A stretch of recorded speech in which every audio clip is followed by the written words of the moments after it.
benar atau tidak, dengan fenomena Firza Hussein itu, Rizik Syihab sempat sampai 3 tahun lebih Ya, nggak di pulang-pulang. Arab Saudi. Pulang itu kan menurut saya karena apakah itu karena jebakan masyarakat untuk agar dia pulang, atau karena dia membaca peta karena banyak yang menanti, atau karena ingin menghadapi masalah secara gentle. Terlepas dari itu semua, paling tidak kan eh, dia pergi itu kan bersamaan dengan fenomena boomingnya berita Firza Hussein. Ya,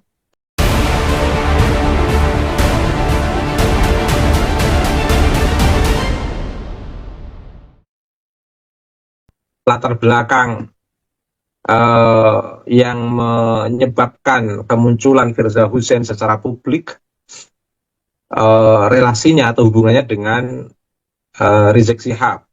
ya, Karena latar belakang ini saya anggap bagian daripada kewenangan hakim, dan saya tidak memiliki kapasitas untuk ya. hal ini, sehingga saya nggak akan membahas latar belakang mengapa Firza Hussein muncul di publik, dalam ruang publik yang begitu heboh. Tapi paling tidak secara sosiologis, realitas sosial masyarakat terkait dengan keberadaan Mbak Firza Hussein sebagai seorang manusia merdeka yang punya harkat martabat kemanusiaan, Ya. yang saya kira di era modern ini kita semua sudah memiliki satu kesadaran bahwa di negeri ini itu tidak ada bias gender, dan semua dalam ruang publik memiliki hak yang sama, baik perempuan maupun laki-laki, termasuk juga di mata hukum, sehingga akses hukum bagi laki-laki dan perempuan itu sudah sama, tergantung bagaimana dan siapa, dalam konteks apa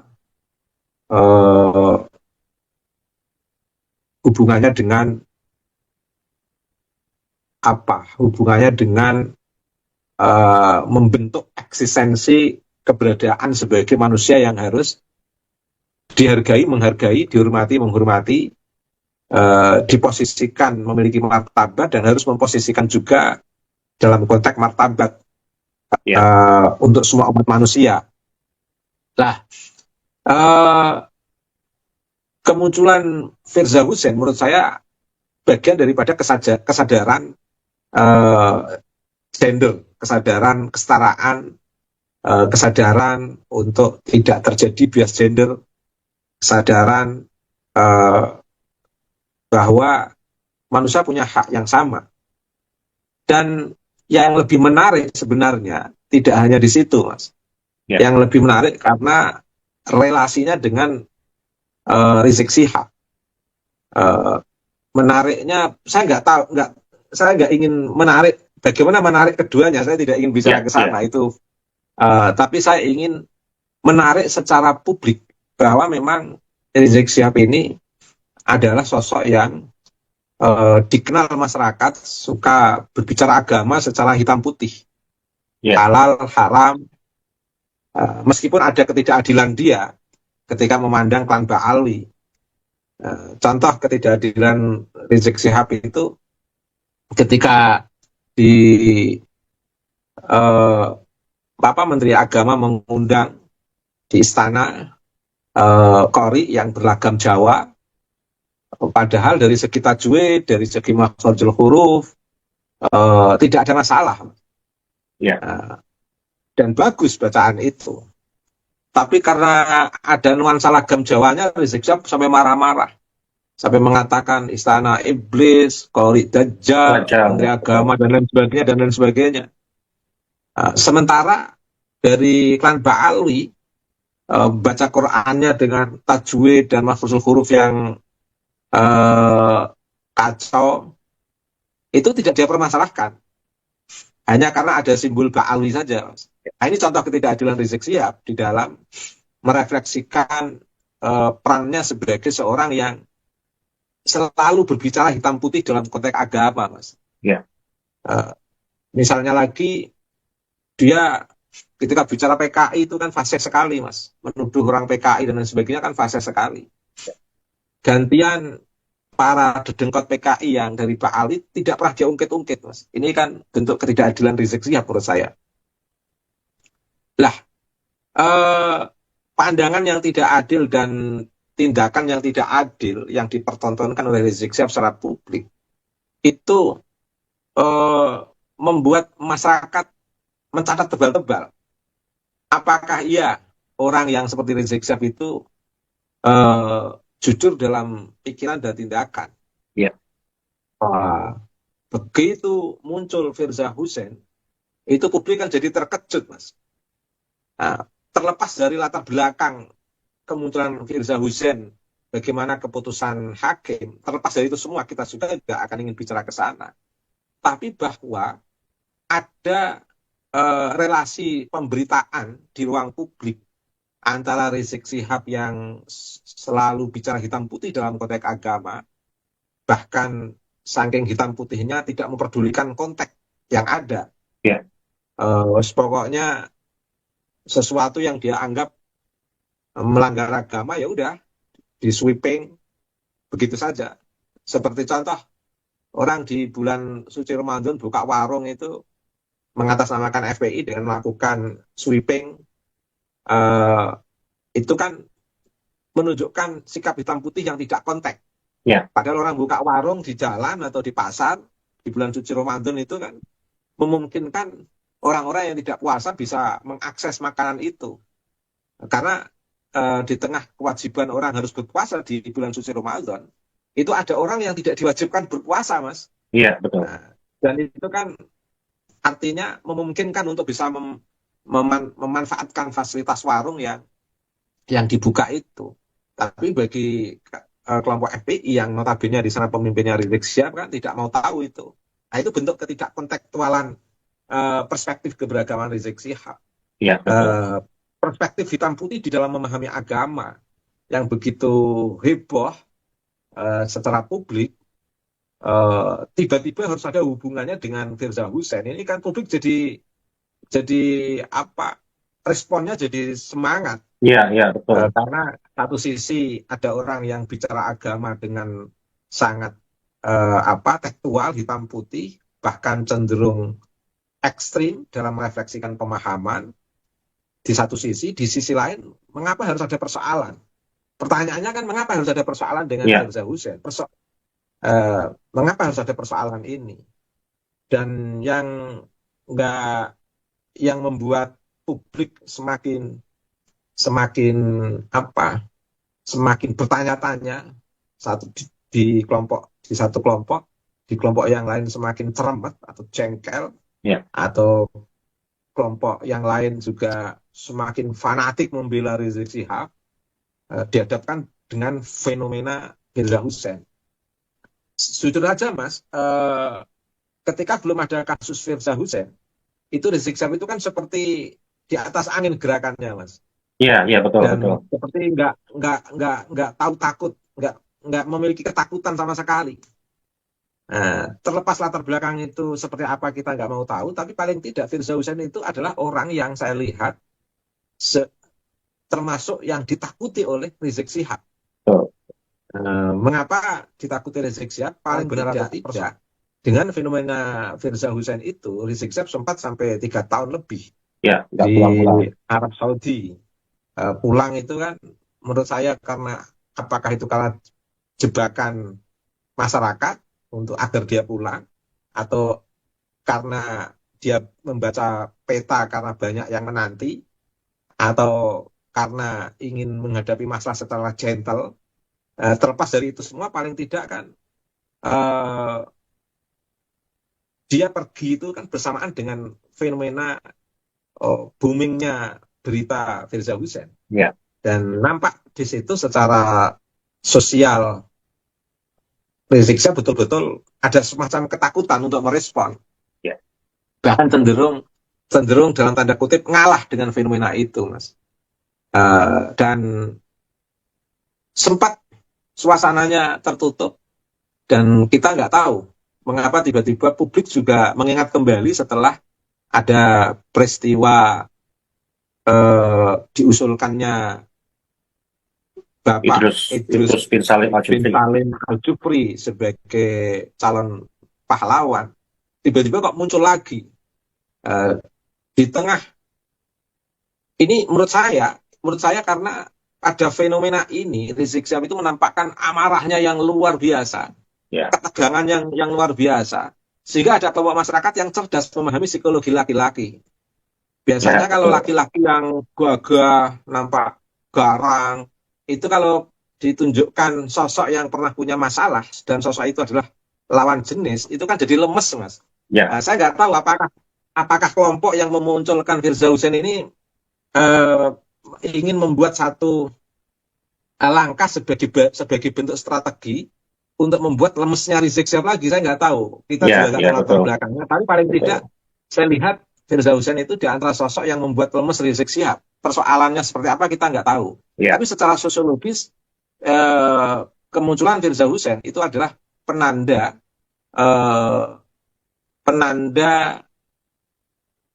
lemesnya sosok Rizik Syihab menurut saya ini, Mas. Jadi makanya kemunculan Firza Hussein itu sebenarnya kan sebagai anti wacana.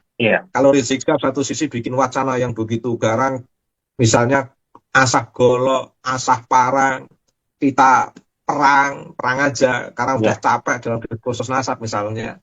Wah, nah masyarakat kita kan nggak suka perang, Mas. Betul. Nggak suka berantem, sudah ada polisi. Dalam konteks sipil sudah ada polisi. Dalam menjaga negara kita sudah punya tentara. Dalam sistem pemerintahan, hukum sudah berjalan semuanya. Mengapa kita harus perang sesama saudara, sebangsa, sesama saudara muslim kan nggak perlu perang. Masyarakat tertentu bikin satu adegan yang lucu, munculkan aja Firza Hussein biar apa? Redam kemarahan. Perang melulu, tidak ngajak perang terus. Jadi fenomena Firza Hussein itu sebenarnya untuk meng-calling down-kan amarahnya Rizik dalam komedi yang berlangsung secara alamiah tanpa ada rekayasa. Marahnya Rizik Syihab tentu itu atas dasar kesadaran Rizik Syihab. Tapi fenomena kemunculan kemarahan itu saya kira disebabkan oleh Rizik Syihab sendiri, Mas. Masyarakat itu kayak mendapatkan tontonan yang tidak sengaja, dan akhirnya ada pihak lain yang ingin menambah ramai atas kemarahan Rizik Syihab di tengah diskursus nasab ini, munculkan aja Firza Hussein. Jadi biar masyarakat sekalian jadi lucu. Di satu sisi kemarahan Rizik Syihab itu biar menjadi calling down dengan munculnya Firza Hussein. Jadi tambah asik karena memang Rizik Syihab itu paling saya lihat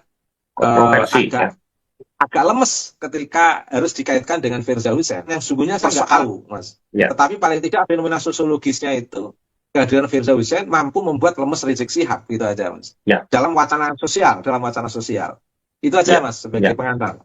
Nah, apakah mungkin nih Pak Kiai ada pihak-pihak, kalau kita bicarakan ada pro dan kontra, ini kita bicara pihak netral lah, yang sengaja itu memunculkan sosok figurnya Firza Hussein ke publik, terlepas dari apapun itu permasalahan sebelumnya, sehingga bertujuan untuk meredam ketegangan saling membara antara pihak pro dan kontra terkait nasab Balawi, atau mungkin dari pihak itu Pak yang mungkin sengaja untuk memunculkan itu.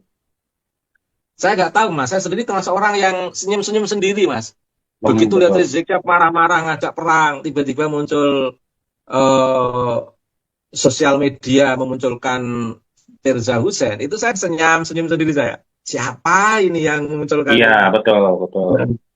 Tapi menurut saya bagus juga Rizik Syihab jadi nggak marah lagi. Jadi lembek nurut gitu Pak Kiai ya. Jadi nurut gitu. Jadi nggak garang lagi. Akhirnya saya juga bertanya, ada apakah gerangan? Ketika harus dikaitkan dengan Firza Hussein kok tiba-tiba lemes Rizik Syihab, saya nggak tahu itu. Wong kita ini kan penonton, Mas, nggak bisa bicara tanpa data. Yang kita ketahui ya fenomena Rizik Syihab ngajak perang, marah-marah dalam diskursus nasab, terus kemudian muncul berita tentang Firza Hussein tiba-tiba lemes, kita membaca fenomena itu aja, Iya, Mas. iya, betul. Nah, atau mungkin gini Pak Kiai, mungkin ada nggak sedikit mungkin pandangan Pak Kiai, apakah dengan munculnya sosok Firza ini akan semakin dekat gitu Pak Kiai tentang selesainya polemik nasab ini, atau sebagai hanya penanda awal saja, atau masih ada gebrakan-gebrakan lagi antara pro dan kontra Pak Kiai? Saya hanya melihat Mbak Firza Hussein ini sebagai peredam emosi Rizik Syihab. Artinya sebelum muncul Mbak Firza Hussein ini kan Rizik Syihab suka marah-marah di sosial media. Ya. Begitu Mbak Firza Hussein muncul, itu akhirnya kayak meredam amarah Rizik Syihab. Jadi ada signifikansi positif, ada dampak positif kemunculan Mbak Firza Hussein di tengah amarah dan ajakan perang Rizik Syihab, sehingga kelihatan calling down Rizik Syihab. Saya sendiri nggak tahu apa latar belakangnya kok sampai berarti Firza Hussein itu secara publik bisa menurunkan tensi Rizik Syihab menjadi tidak marah sekarang ini. Saya nggak tahu itu penyebabnya. Ya. Mungkin ini bagian daripada keajaiban Allah, Mas. Ya. Ada sebuah fenomena yang Allah membuat sebuah keajaiban.